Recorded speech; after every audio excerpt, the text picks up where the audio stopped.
Olá, bom dia! É um prazer ter a sua presença. Hoje, quinta-feira, dia 24 de agosto, o tema é adoração cheia do Espírito.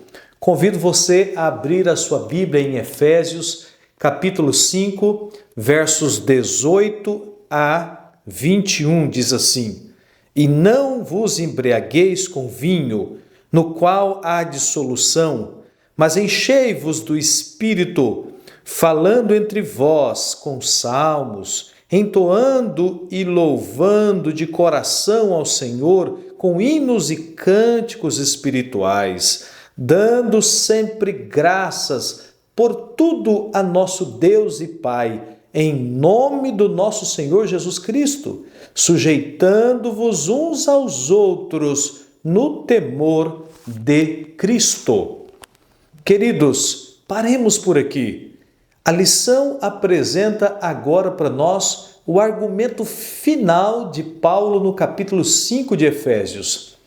Paulo instou os crentes a se afastarem do uso do entorpecente chamado vinho e experimentar juntos a presença e o poder do Espírito Santo. Ele proibiu a embriaguez, provavelmente com uma citação de Provérbios 23, verso 31, na versão grega do Antigo Testamento, sugerindo ter em mente as regras contra o uso do álcool nas Escrituras, em Provérbios, no capítulo 20, verso 1, no capítulo 23, verso 29. As coisas más que resultam da embriaguez inclui linguagem grosseira, indecência, insensatez, imoralidade e idolatria.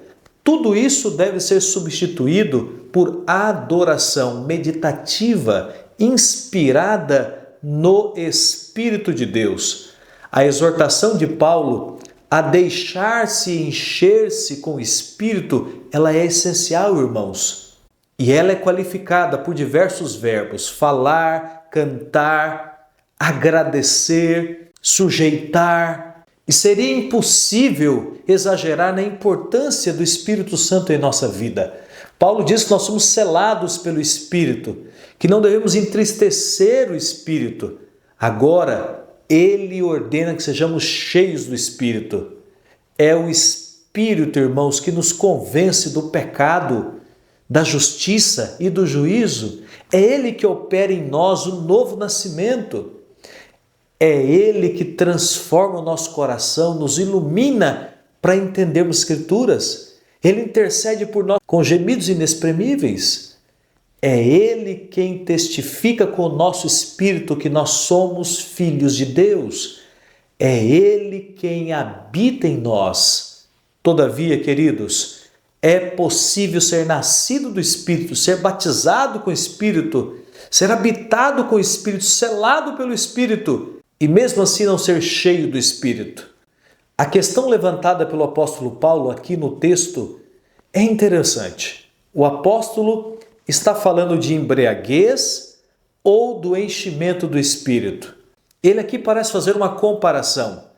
Ele diz primeiro no texto, ele admoesta, não isto, mas aquilo.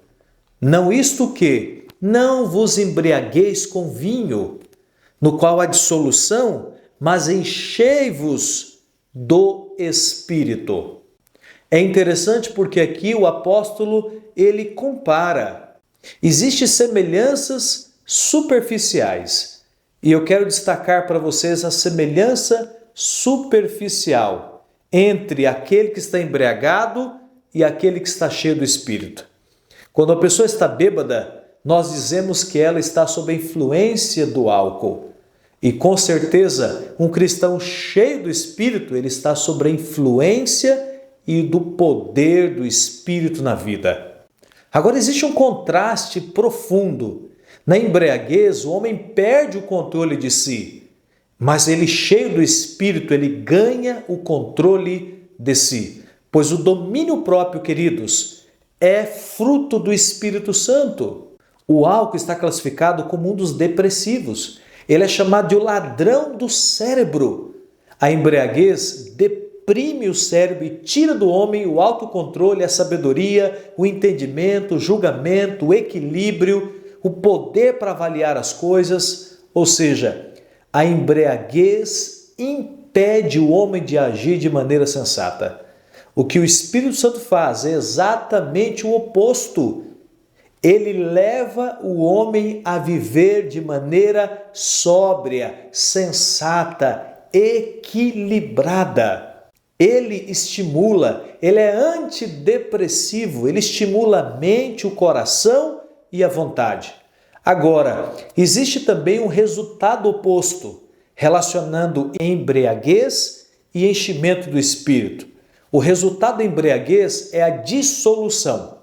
As pessoas que estão bêbadas, elas se entregam a ações desenfreadas, descontroladas, perdem o pudor, a vergonha, trazem desgraças, lágrimas, pobreza, separação, opróbrio para a família, buscam uma fuga para os seus problemas no fundo de uma garrafa, mas o que encontram é apenas um substitutivo barato, falso, maldito e artificial para a verdadeira alegria.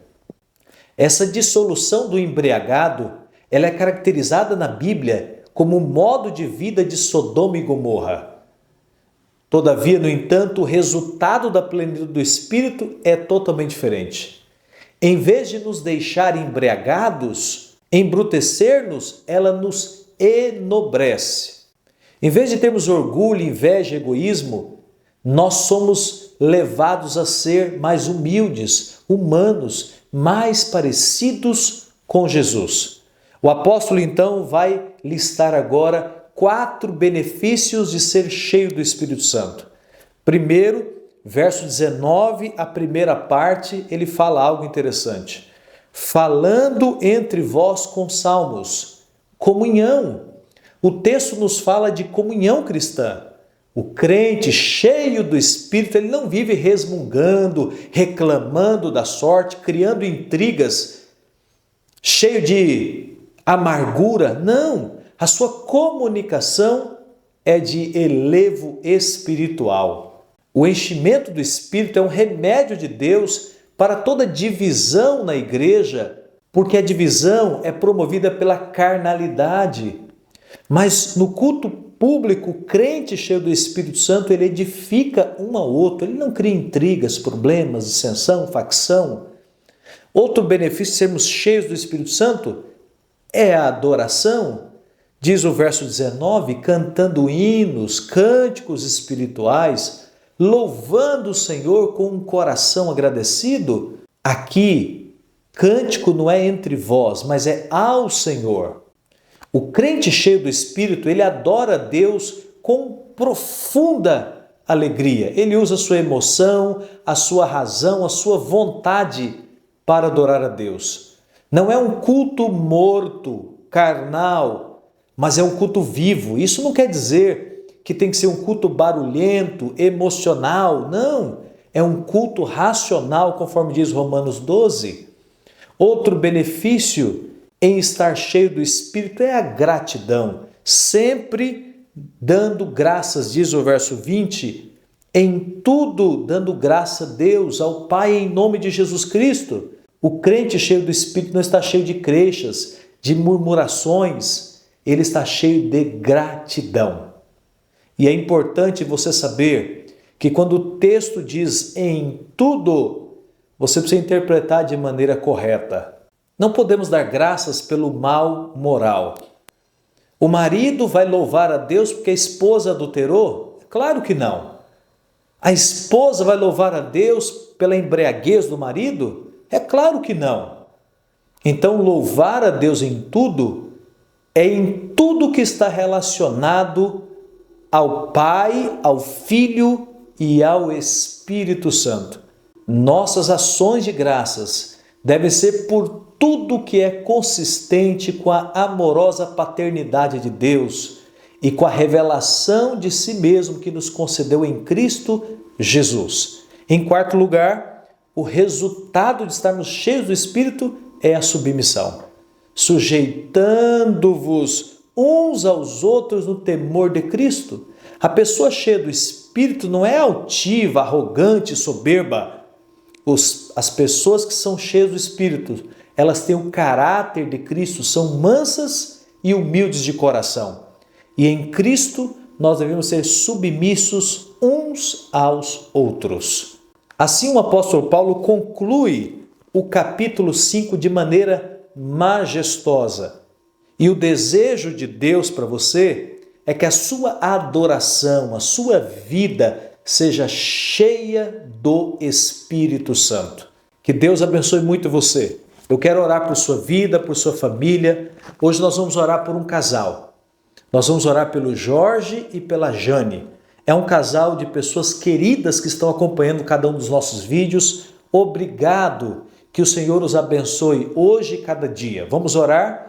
Nosso Deus e bom Pai, obrigado por esse momento que nós recapitulamos a lição da Escola Sabatina, meditando na Tua Palavra. Nós agora oramos de modo especial, Senhor, pelo Jorge, pela Jane, clamando que o Senhor abençoe a vida desse casal e ajude-os a crescer cada dia mais na graça e no conhecimento de Jesus. Continua provendo as necessidades deles e dando a eles alegria de ter a tua bênção na tua vida hoje e cada dia da vida. Oro também por essa pessoa querida que acompanha esse vídeo comigo, que o Senhor abençoe ele, que o Senhor abençoe ela, que o Senhor abençoe a família deles, em nome de Cristo Jesus, o nosso Senhor. Amém, Senhor. Amém. Deus te abençoe.